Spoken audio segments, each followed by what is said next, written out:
Hey there, ghosties. It's episode 83 of the Ghost Lights podcast, and today we sat down with someone you might not be familiar with, but you definitely know their work. Franklin Swann, the production manager of the North American touring production of Hamilton, sat down with us. We discussed how he developed his love affair with theater, how signing on to take care of a soundboard turned into a career as a production manager, and the things we can do to help propel the theater into the future. So sit back, relax, and enjoy. If you've got time to go see a show in the upcoming weekends, make sure you get your tickets to Eddie and Dave, the Catamounts production about the Van Halen duo. Now, Dan, give us some more by the Hypnotic Brass Ensemble.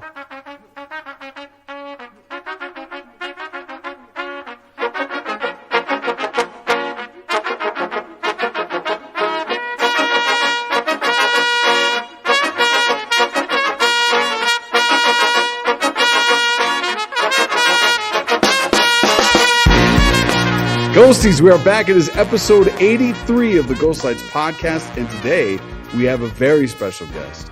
Franklin Swann, the production manager of the North American tour of Hamilton, is here with us today. This is, I'm going to be honest, a very big get because I can't even get tickets, but we got to sit down with this guy who's like running the whole thing. But he's also going to teach me about what a production manager does and so on and so forth. But it's really cool to have you on, Franklin. Thank you so much for saying yes and making the time for this podcast. Thanks for having me. This is really kind of new territory for me as an actor. I think we've only had like a one stage manager or one crew tech person be involved in the pod. But anyway, let's just dive right into it. Before that, actually, how are you doing? How's your day going? How's your Monday? Good. Yeah, good Monday. Nice. Busy. Did you have a fun, relaxing weekend, or do you not get those? I had a somewhat busy. I was actually on the West Coast all last week with some of our productions, and then I took a red eye back on Friday night. So I tried to readjust back to East Coast time over the weekend. Oh, man, I bet that was very, very re-energizing. I'm really good at the cross country flights. I would imagine you'd kind of have to. Yeah. Like, you become a tested vet over a short amount of time doing that travel. Yes. So the way I usually start these podcasts is I just ask a very basic question. Franklin, theater, how did it happen to you? Yeah, I started maybe like a lot of people in my side of the business on stage and the performing end, and I was in choir and on stage in middle school, and at some point they were like, hey, we need someone to run a soundboard, and I was like, I could probably do that. Just like, because I was young, and I did, and was like, oh, that's kind of fun. And in high school I did a lot of sound and lighting, and then I did some stage management, and what a high school stage manager does turns out is not actually what a real stage manager does. But difference between the two. I mean, it's definitely you do some of the things, right? Like you're kind of running a room, but the actual level of responsibility that a Broadway stage manager has is way, way higher, and what they're doing and how essentially they're another director in the room. Mm-hmm. Wasn't really that in high school, but I fell into really loving technical theater, and as I was approaching graduation, decided maybe I would actually do this as a career. And so I put a portfolio together of my work and applied to theater schools all over the country. And I landed at NYU at the Tisch School of the Arts. They have the production and design studio, which is a tiny wing of the much larger drama department. And so there's about 15 of us total in that class. And we all did lots of parts of theater, set design and costume design, sound, management. And obviously I ended up focusing mostly in management, and kind of just fell into it from there. When you signed on to like, yeah, sure, I can help run the light board, what were some of the things that you started to latch onto? Is that like that was something that excited you? Like, what were the aspects that pulled you in deeper to that side of putting on a I, show? I liked the tech, like the actual physical technical part of it. I liked learning about all the equipment. I liked doing kind of the technical planning, how do you do the cable runs? What type of microphone is the right microphone? And like at a very young age, just starting to figure that out because it wasn't ever something I'd really thought of. And then as I continued on, I really liked the like logistics and managerial skills that are involved in production. Um, and as I moved into more commercial, then I got to do kind of the finance and the budget part of it, which it turns out I also really like. And so it's sort of being at the nexus of lots of like little interests of mine. Turns out production management is a really good place for all of that. Yeah. Were the it's so interesting to hear you talk about, you were doing shows, you find this transition, just a happenstance opportunity, and really get into like the minutia of putting on a show from a technical aspect. And now you're talking about this balancing a budget. Like that is for an actor like myself. I couldn't even begin to start doing that. I always tell my kids at school that the only math that I know how to do is how to count money and also watch it go away. What are some of the skill sets you think are important for that side of the job? I think uh, that I kind of tell people if they're thinking about this that there's soft skills and hard skills that are really important in this. And so the hard skills uh, are some of that technical knowledge. So if you're gonna be in the carpentry department, learning how to do rigging and how are platforms constructed, right? Like these are technical things. There's a way they're done. There's a way they're done safely, and you can learn that in school. You can learn that in books, experience, and that's sort of for every department, right? Like you can learn how do you hang a light, how do you do a light plot that you don't have dark spots. Like there's a hard technique to all these things that can be learned.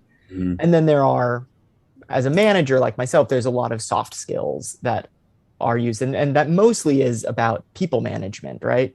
mm, And it's about how do you work with a lot of people that are super super creative and have a lot of often big personalities, um, and help bring them all together and kind of coalesce all their ideas into a functional product. mm. And then also you kind of layer on, also you need to then help guide them to stay on budget and on schedule. Yeah. And that is sort of the soft skills, is these people skills of doing that. And that's negotiation. That's um, you know, how do you motivate people? How do you um get the best work out of sometimes hundreds of crew members, right? Like what Mhm. things can you be doing, and uh, mixing those two skills are what I think make really good leaders in this production management world. Was that something you noticed that you had like a maybe an innate sense for some of these things at a young age? Like, what were some of those things that stuck out to you when you were learning this process of being a stage manager and production manager that you like? Oh man, I'm actually good at this people management thing. To me, that seems like a skill that would take. And forgive me, just I met you 20 minutes ago, not even, and I feel like I'm older than you, so there's this part of my brain that's like, it's amazing that someone younger than me would be fascinated and like into this idea of like working with large numbers of people to put on one like to steer a ship, which is what putting on a show is like, Yeah. in one direction. How did you come across finding those things like exciting you? Yeah. I mean, I always loved kind of stepping up into leadership roles. In high school, I was the president of the choir. I was, a leader. I did kind of all these opportunities where learned and was given opportunities to kind of help lead groups and develop that skill set.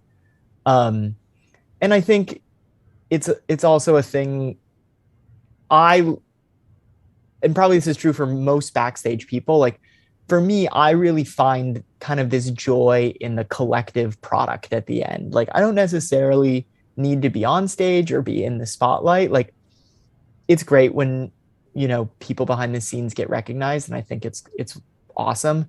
But for me, like that moment of seeing the curtain go up and I'm standing in the back of the house, I feel like that sense of joy and pride from like the collective effort of the hundreds of people that came together to do that.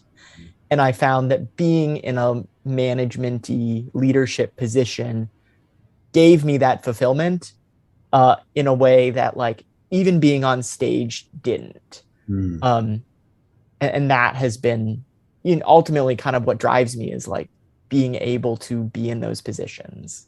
Yeah, that's really cool. I mean, so often one of the things that I struggle with just personally, as just not even as an artist, but just as a man, is you know ego, and being able to, I don't know, just kind of be allow those types of things to happen without me having to chime in.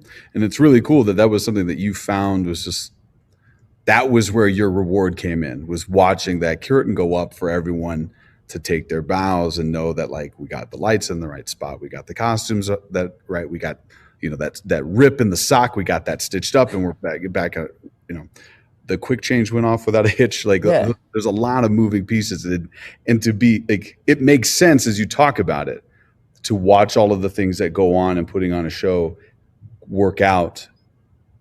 That in and of itself is your standing ovation. totally. What are some of the things that drive you up a wall that make your job really difficult? Because like I can think of a million things, but I've never done what you've done. I've never done what Dan's done. So like it would be really cool to get your perspective on like, yeah, it's really great to have all those things go on, but it'd be a whole lot easier if blah.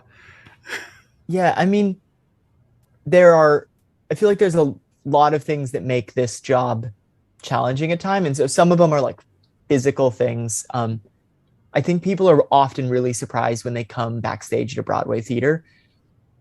They're very tiny. They're just tiny little spaces and they're very old, right? These theaters have been around for sometimes over 100 years, right? And so we are working in spaces that are physically very challenging, and it means that we do all sorts of weird and creative things.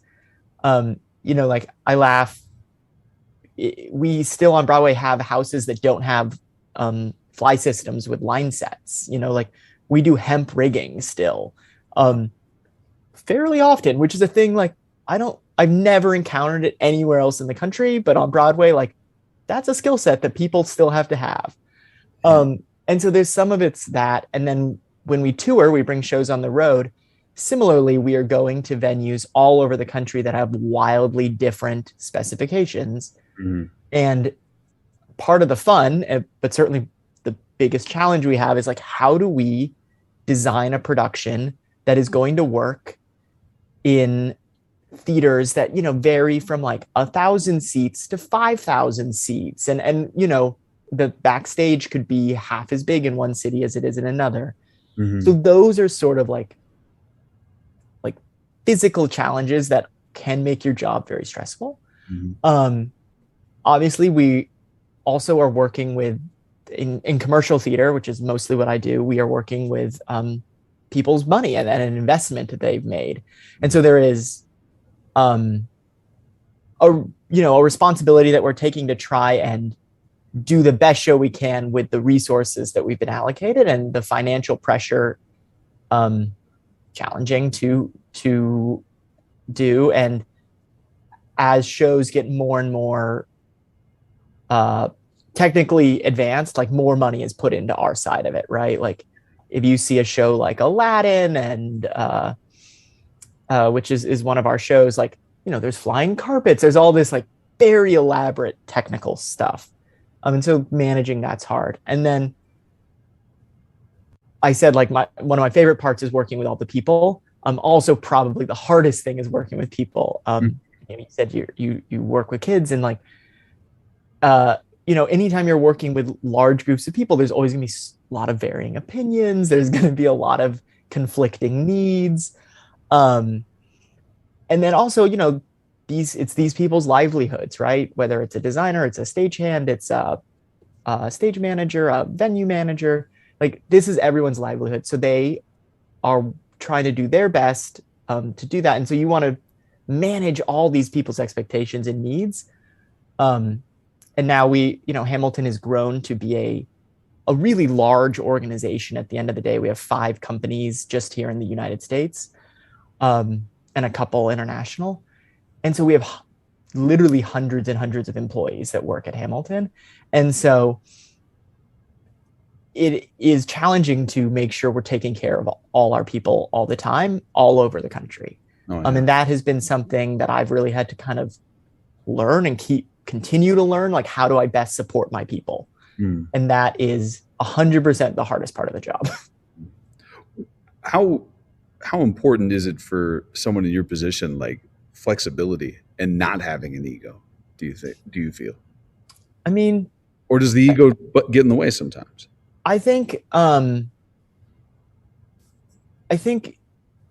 you have to have a little bit of an ego, because sometimes you are like, you have to be willing to be like, no, I'm right, and like I want to push this ahead, because again, in an organization this large, you can't always lead by consensus.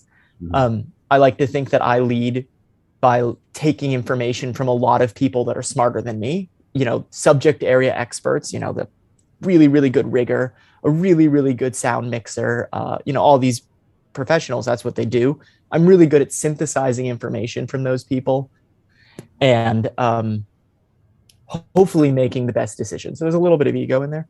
But then I do think that you have to be able to set that ego aside enough to like be receptive to all these people who, you mentioned I'm a little on the younger side of being a production manager. There are people that have been doing this for so many years, and they have just more experience than me, and I want to learn from their years of experience. And so set that aside and be able to be receptive to that is important. And I think flexibility, I think, is more in terms of, this is not a 9-to-5 job in any way. We work, when we're in production, we work 8 a.m. to midnight, and I usually get there before 8 a.m. to make sure the trucks are there, and I stay late to write a report. So we work crazy hours. Shows happen at night when most people are, that's their leisure time, that's our work time. So we have very bizarre schedules. We crisscross the country on these tours. More than me, the teams that are on our national tours live on the road, 365 days a year, bringing shows to people all over the country.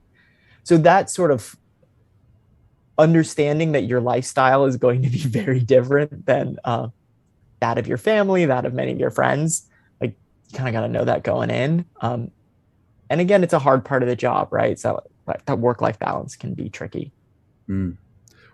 It actually brings up a great point. And I as you talk about the commitment that this takes, what are some of the things that you do to help get you that work-life balance? Because like I would think when you do have time to yourself, that's not 8 a.m. to midnight. Always, I would get the impression that you're like, it's go, maybe an hour here to eat, but then you're still maybe checking your phone, emails, and so on and so forth, and then it's back to go again. Like, what are some of the things you do to get that balance back? Yeah, I think it's a bit of setting boundaries and understanding your own limitations. And I know I have, over the years I've been working on this, I'm getting better at understanding, like, what do I need to, physically and mentally continue to like support myself, because it's so easy to just like work all the time, and you get into this sort of like tunnel vision of it. Yeah. And for me, it's like, after I do a big project, I'll have been working for like a couple months and sometimes out of town. I like always block off a week or 2 weeks from like, I'm going on vacation. Bye. Don't call me. And so that's important to me. And like travel's really important to me. So I get to do that, whether it's going back to Colorado and seeing my family where I grew up, or going like some foreign place and getting off the grid a little. Um, and then it's about, you build these really incredible friendships with all these people because you're spending so much time with them. And so that is also, I think, really fortunate that then you have these incredible people with you while you're doing this. And so it's like, okay, we just worked 12 hours today, but now we're going to go have a really good meal and a couple of good drinks and go do something fun. Um, and you just kind of have to inject that into your work. Otherwise, like I said, like it's easy to go tunnel vision and forget that there's other fun stuff out there. Let's just backtrack a little bit because like, I had mentioned how fascinating I find all this. Now that we're back and rolling, I want to ask you to kind of go over what were like you to know how to do commercial production managing. That wasn't something that you could like necessarily experience through a college course or. Yeah. I mean, we had classes in production management in college to understand the basics of it. But I think particularly for a commercial, what you can't get in an educational setting, and even to an extent in kind of like community setting, is the labor and the finances of labor, right? Like a huge part of what I do is about payroll and labor. So that was such a learn on the job thing. And I literally did not know the job that I have existed when I went to college. And then I was at, one of the top theater schools in the country. And I still didn't really know what the job is when I graduated, and I was convinced I was going to be a stage manager. I started my time at Hamilton as the stage management PA. And that's where I met my boss. And he was like, hey, you seem like you might be a good production manager. You want to come do that? And I literally just fell over into this world of production management and found out, oh, actually, I really do like this. That's awesome. What is the company that is it Hamilton? We talked earlier before we really dove into this. That was like lending people out to work on these productions, or what's the name of the? Yeah, so I work for a company called Hudson Theatrical Associates. So Neil Mazzella is our CEO and kind of the head lead production manager of all these shows. Mm-hmm. And then there's a number of us that work at this company. And essentially what we are is technical consultants, production consultants. And so many Broadway shows and big live events and things like that will hire Hudson to come manage all the kind of production aspect for them. So basically we help, production management in a nutshell, production management 101 here. What we do is we start by working with the designers and we say, hey, what are you thinking? Let's look at your designs. And we work with them and then either, a scene shop, a lighting shop, a sound shop to translate their design into reality. And so that means we solicit bids to help the finance. We also help kind of translate, art to physics. So, sometimes you're like, oh, how are we going to make that look like it's floating? And we kind of can help guide that process. Then we will do a lot of the budgeting and figure out how much is it going to cost to build this show? How much is it going to cost to load that show in? If it's a tour, we'll figure out all the logistics. How many trucks does it take to move this from one city to the next? We hire the crew. We figure out how many crew you need to run the show, how many crew you need to load it in, to load it out, all of that. And then we manage all the crew and the kind of their day-to-day, make sure they're supported. And then we also, once it's in the theater, we run the tech process. So we work with the production stage manager to run tech throughout the day and address whatever notes come up, whatever changes come up, kind of figure out how it all is going to work to get to opening night. And then once it's open, we kind of maintain it, right? We do whatever it is to make sure it's going to run 8 times a week, look and sound just like it did on opening night. And then again, if it's a tour, we figure out how to do that, but also bring it around to lots of different theaters around the country. Wow. What, if you don't mind me asking, like what I experience as an actor here, usually there's like a 4-week rehearsal process, a 5-week run. In the middle of that, there's a week of tech, maybe with 2 days dedicated purely to cueing. Mm-hmm. That could be done over the weekend with some 10 out of 12s, or like on a Monday night. And I guess that would have now more consistently. I'm having weekends with like a 10 out of 12 and maybe a day off or a shortened day the next day. Yeah. What does a schedule look like for you putting on Hamilton? Yeah. I mean, it varies on show based on the show, but we start, if we're launching a brand new production, we probably start looking at it 6 months to a year before it ever is gonna be on the stage, and we'll start that process of the design and getting it built.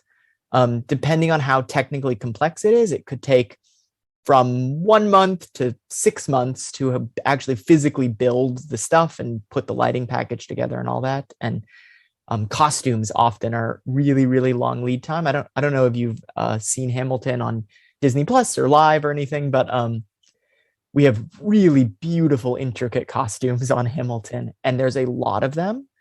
And our costume team works literally year round to make sure all the costumes are being made and kept up. They have, this is a little detour, but they have a super cool studio here in New York where we have, it's like a library of costumes, because people, as a new actor comes in or an actor moves between companies, we have lots of the costumes in lots of sizes. So we can say, oh, this actor is coming in, they're playing Jefferson, and they're whatever size. And they'll go through and like pull out, okay, we need one of these and one of these, and ship it out to them. It's a very cool building or a studio. That would definitely be on my tour list. If I could get, like, if I traveled to New York, that would be something I'd want to see, because that just sounds amazing. Yeah, they are so good at what they do. It is something I can't do. I can't sew, I can't stitch, I can't any of that. So it is always impressive to me what they're able to do. But going back, load-ins are usually like very basic rule of thumb. We load in for about the same amount of time that a show is in rehearsal. Often those things kind of coincide, and then we meet up at the theater together for Tech Week. And Tech Week varies very much based on the size of the show and the technical elements. I've done, 2-person straight plays, and we tech the whole thing in, 5 days. And then on a huge musical, we might be in tech for 3 weeks. And then in the commercial world or big regional theaters, then we would do previews, which are paid performances, full audiences. But during the day, we are in either working on notes or doing rehearsal, and the directors and the creative team use that as a period to like get feedback basically from the audience and continue to make tweaks and changes. And that is anywhere from a month to 2 months of previews. And I think you would find most of the people on stage and off stage would say that's like the most tiring time, because you're doing all this work every day, and then you have to like go out and do the show every night. So that is a super challenging but often rewarding time. And then hopefully, most of the time the goal of these shows is open-ended runs, and they could run from, I personally have had a wide range of lengths. Some shows have succeeded and done really well. Hamilton, obviously, we're in our 6th year on Broadway, and I've also had shows that have only run, a few weeks. I was kind of surprised, and maybe you can elaborate more on this process, like the week of previews, where audience is allowed to provide feedback. I mean, we've had previews here before, and maybe a select number of the people that were invited that night can actually reach out to the director and say, it's less direct feedback and more the director watching the audience. Like, did that joke land? Were they engaged? I think, you're right. There's like a select group of people that are coming in who know the creative team and might give actual feedback, but really it's about putting the show in front of an audience and saying, did that work? And for so many, I've had the privilege to work on several brand new shows, brand new plays. And so it's really, I mean, even for the writer, right? They're like, oh, like this joke is almost perfect. I think if we tweak it, and they'll, change it a little bit each night until it really is right. And, that is an opportunity that not everyone gets, right? I think in a lot of, in regional houses, right? You're working with a script that's been done and like finished, stamped. But we really are able to use previews as a time to like shape and form these plays, which is actually like super fun. No, that sounds amazing. I mean, even on the production manager side, to like just have the playwright in the house as a touchstone you can go back and follow up with. It's different than just dealing with a director and a hard copy of the script. Absolutely. It's like such an incredible privilege to have all these creative minds in the room at the same time. And I mean, like one of the most, rarely do we get involved in kind of that creative conversation, but I love to just witness it happen, right? And like the conversation between last season I did The Inheritance. I don't know if you saw it. It just won the Tony for the best play this year. And it was a 7-hour epic play. Yeah, and it's a beautiful, beautiful piece of writing. Stephen Daldry directed and Matthew Lopez wrote it. And watching the two of them collaborate to bring the show, and they'd already worked on it once on a West End production, and they came here and they said, well, we still think we can do better. We want to do more. And it's such a privilege to watch these people like craft something that I think, in 10, 20, 30 years down the road is going to be like an iconic piece of theater. Yeah, no, it certainly sounds like it. If it's already getting that type of recognition, but like 7 hours, like I was in the Kentucky cycle. Oh yeah, that's like, I mean, compared to like Angels in America, I don't know. I would put Angels in America a little higher up, but that is still an undertaking, and that has stood the test of a very long amount of time. Yeah, the Kentucky cycle. So I mean, to see them crafting it in the moment and reshaping it after it's already received, I'm sure, some positive buzz on the West End. Yeah. Forgive me if I ever sound like an out of townie. You call me out. No, 100%. I mean, it's a very cool process. Mm. When you look at what your job is now, and what's I would assume available to you within the company or in other places, like what are some of the things that you are trying to do actively are you looking at getting bigger in your role, or is that something that's not even entering your mind right now? Yeah, I mean, I think feel like we're always looking for growth. And as a company right now, I think we are, we were hugely affected by the pandemic, right? As I think kind of everyone in the arts and particularly live performance space was, right? And so we saw that, especially in New York. Yeah. And so I think we all have asked ourselves, what else can we be doing? What other services can we be offering? How can we diversify what we do?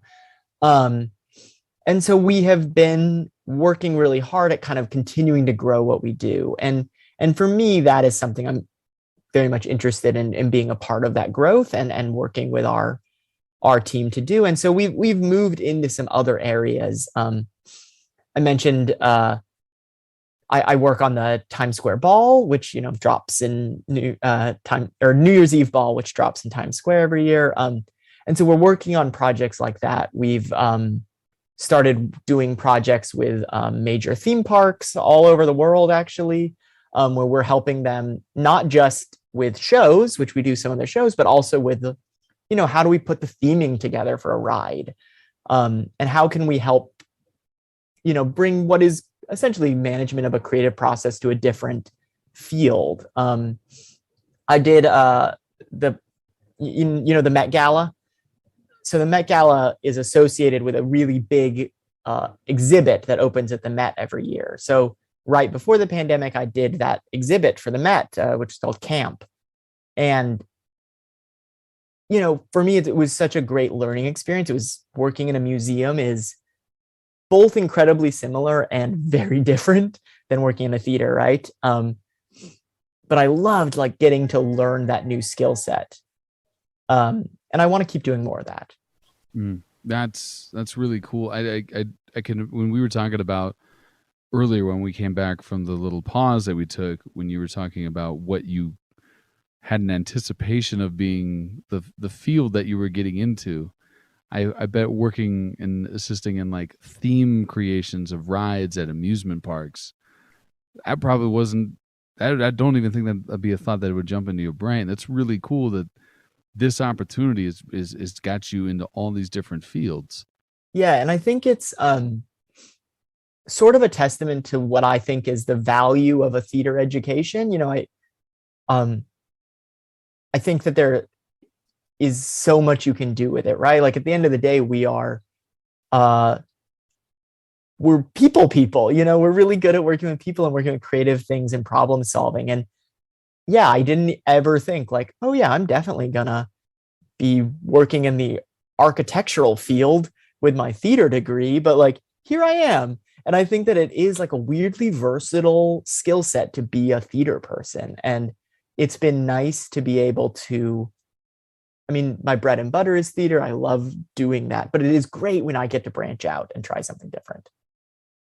One of the things that when I was in college and I finally decided to major in theater, one of the things I had always heard was that if you make your major stage management, something in the tech side of things, you're always going to have a job. And I never fully understood it. And it was as I got older, watching all the things that come into the job that you have to make a part of your toolbox. Yeah. Like to say to, I haven't experienced this in a very long time, but there were periods of time where people would discredit the tech side and the crew side of it to limit them as artists. And I feel like they are true Renaissance people in this already artistic field that requires an actor to be able to do maybe a multitude of accents, maybe play an instrument, things like that.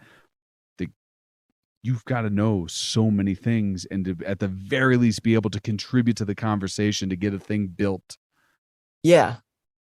Yeah. I mean, I think it is an art form in and of itself. It's not, it's not performing art like necessarily, but it is certainly like super high skilled people doing something that is, at that junction of technical and creative.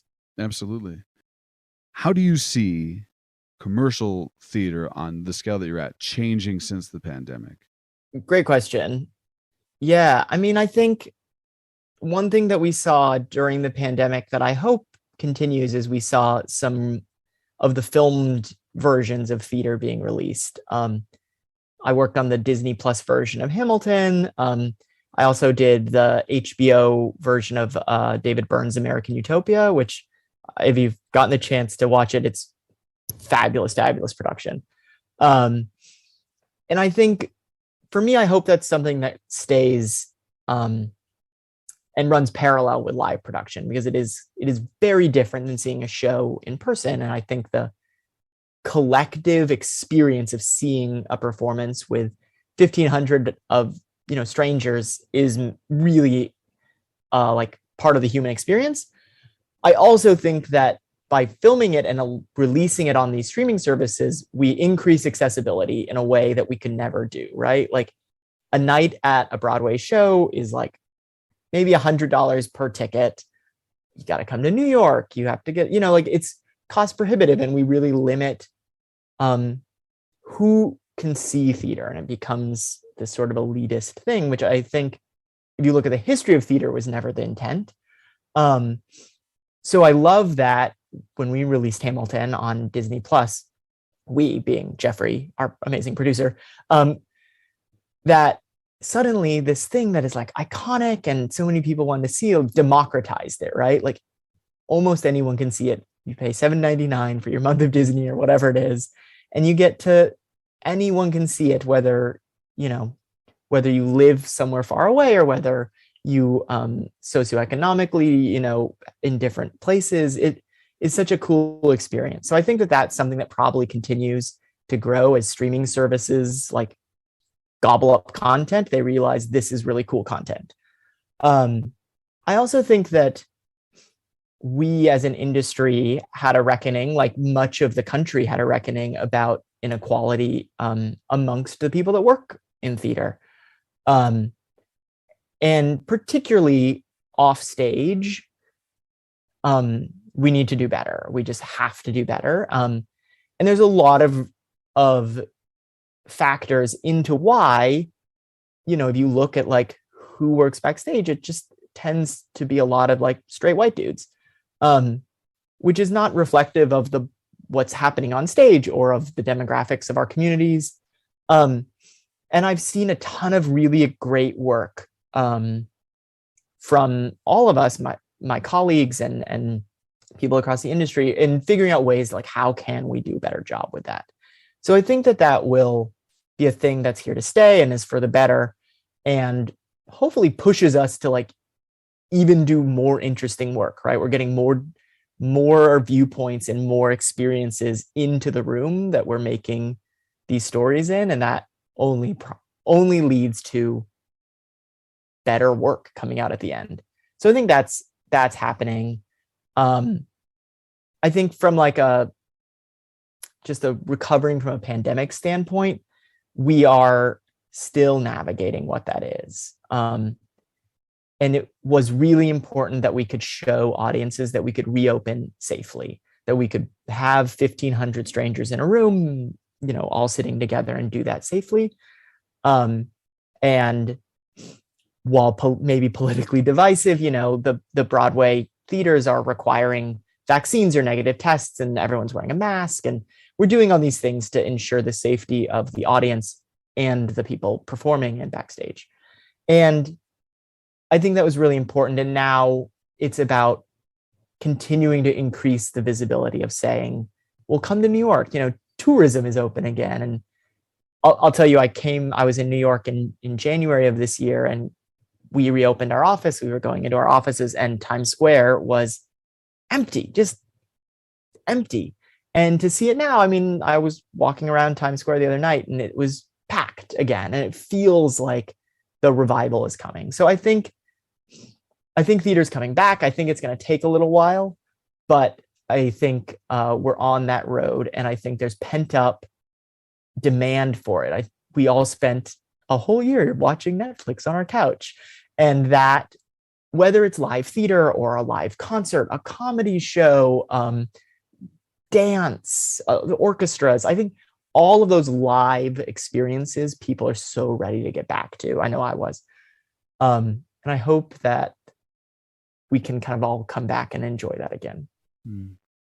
One of the things you just touched on that seems obvious in the moment, but it's also kind of refreshing, is I know you had said, I know I was looking forward to the theater coming back. You're a fan of the art as well. For sure.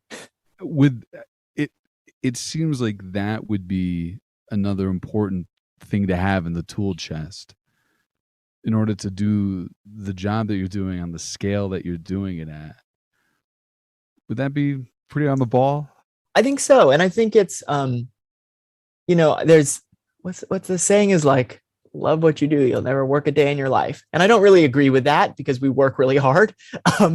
But I do think that loving what you do makes it so much more enjoyable to come in and do, the long days and the stress. And it's not that like I go see a show every single night. I sort of joke with my friends that like, accountants don't go home and do more accounting. When I finish a day, I'm like, oh my gosh, I don't want to be in a dark theater ever again.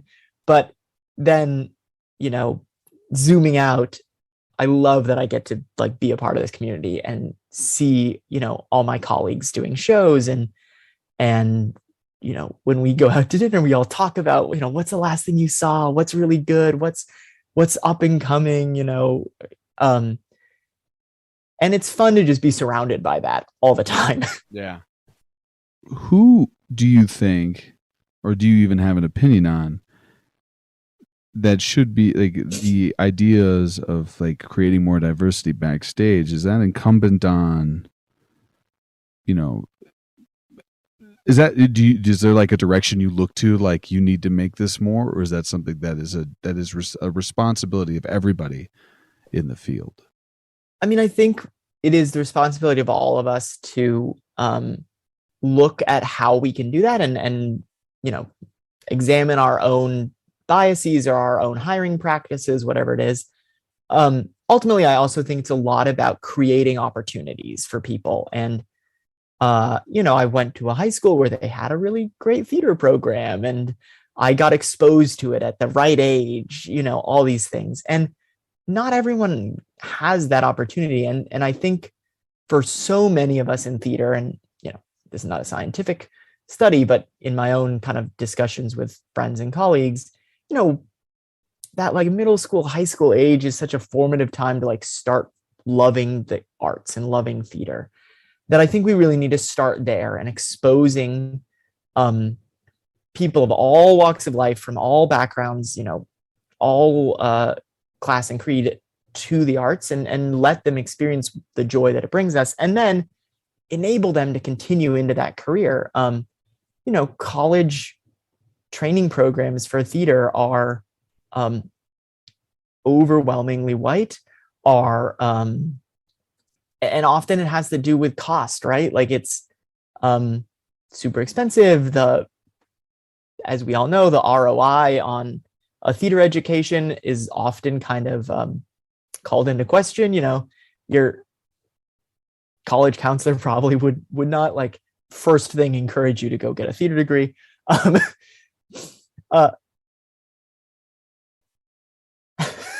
So it's like, I think all those things are like, there's incremental changes along the whole process. And then it's about, from my end, it's about investing in training people who come from less traditional backgrounds, who have maybe less experience, but saying, oh, you have the right skill set, you have the drive, you just haven't had the opportunity yet. Well, we want to invest in giving you the opportunity. And tons of, not tons, but a number of people have started to do that. And I think more are coming. The general management company that does Hamilton has a really incredible program that just launched called Beyond the Stage Door, where they are providing a training program for people that want to be managers in the commercial theater, stage managers, company managers, general managers, and they're funding it so that it's an opportunity that you're, beyond the stage door. And there are other programs just, similar to that in lots of different areas for that are rolling out. And I think that is like putting our money where our mouth is, right? That not only are we saying we want to do this, but people have to do the work and put up the funding and the opportunities to actually do it. So I don't think it's a short, quick solution. I think it's a long-term thing where we can transform the industry. Absolutely. Before we transition out of here, you mentioned talking to your friends about like them asking you what's new and upcoming. What are some things that we should be looking for coming out of New York, like show wise? Well, from kind of the like my Broadway world, coming out, Hadestown's national tour is coming out, which is like just an incredible piece of theater. I joke, but not really joke, that it is my dad's absolute favorite show. He, this is an interesting tidbit, I guess, but he had seen like some plays in Denver and maybe a Broadway play, but he'd never seen a Broadway musical until I brought him to Hamilton. And he was like, oh, this is really good. And then a couple of years later, he came and I took him to Hadestown, and I laughed because he like loves Hadestown probably more than he loves Hamilton. Um, so that's a really special show that's coming out. I'm excited for that to hit the road. There's also an incredible production of Oklahoma coming that I am fascinated to see how it goes on the road. And I think like Oklahoma is this classic musical. We all kind of know it.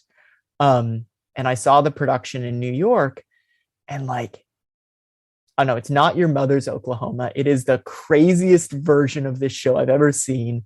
It points out they didn't change any of the words, any of the songs, but they just like through the direction, through the acting, pointed out how messed up that show is, which I didn't really realize. And it is, and it's crazy. Like my heart was racing multiple times during Oklahoma. That's all I like. So that's coming to a theater near you soon. Also highly recommend. It's a wild ride.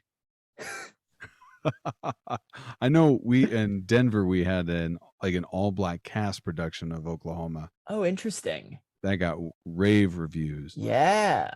I was busy at the time in my own show. I couldn't go see it.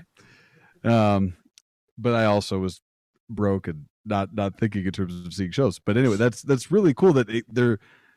That's one of the things. Like I've had conversations with other theater people, and we talk about the productions that get put on, especially after a pandemic. You wanted to, like there were a lot of theater companies that are thinking, let's do something that the audience is going to gravitate towards. So they usually gravitate toward they like theater to be comfort food in these times. Yeah. I should say any entertainment. So something that they're familiar with, like in Oklahoma, being it sounds like flipped on its head to like also, hey, this is the thing that you remember, but it's also going to challenge you in a different way. Like that's the stuff that really excites me. It's like it's one thing to put on Hamlet, but how can we make that relevant and sing louder in 2021, 2022 as we get closer to that than we did the first time you saw it, when you were in middle school or high school. Totally. Franklin, I've had an amazing time talking to you, and I really appreciate you coming on. As we get to this stage in the pod, I always ask, what's that ghost light you'd like to leave on for the next generation, which loosely translates to what's that piece of advice that you wish you had gotten before you started your career that you'd want to make sure other people heard? Yeah, I mean, I think for me, the thing that I've like learned and seen, it's such a collaborative art form. No matter where you are in it, whether you're on stage, whether you're off stage, you're in the orchestra pit, it's so collaborative amongst all these people that I think just take any opportunity that comes up. And whether that means, you are an actor and someone says, do you want to try stage managing? Just try it, because you might love it, you might not, but you will at the very least have a better perspective for how your fellow collaborators work and what their role in this bigger picture is. And at the best, you're like, oh my gosh, this is a thing that I maybe want to learn more about. I want to do more. And I think that those experiences, both from like a logistical is maybe not the right word, a career standpoint, could be really great. But I think from just a making art, making theater, understanding what goes into it from every perspective makes better shows. And so just jump into situations that maybe it's not your first choice of a opportunity, but you can see where it's going to be beneficial. Just try it. And I think that opens doors, it opens connections, and it leads to being a better theater maker in whatever aspect you end up doing it. Here. Couldn't agree with you more. I want to do actually something brand new. This just came to me now, and I feel like you're going to be my test audience, Franklin. I'm in. What are some of the things at this moment that you love about yourself? Oh, I love that I like said this thing in middle school and high school that I wanted to like be in the theater, and I, through some very hard times and through some really great times, like I'm doing it. I am doing this thing, and I love that I get to say that I am chasing a dream every day, like I'm tracing my childhood dream, and I love that. And I think I love that I get to be a part of this community. It is the theater community is just so special to me, that it's the people, it's the audience, it's the stories, and I think it's so incredible to be a part of it. And it brings me kind of this joy to just be in that world all the time. Mm. Well, that's abundantly clear. Thank you so much, Franklin. I wish you nothing but success going forward. Take that time for you when you need it. It's really awesome that you took the time to sit down with us.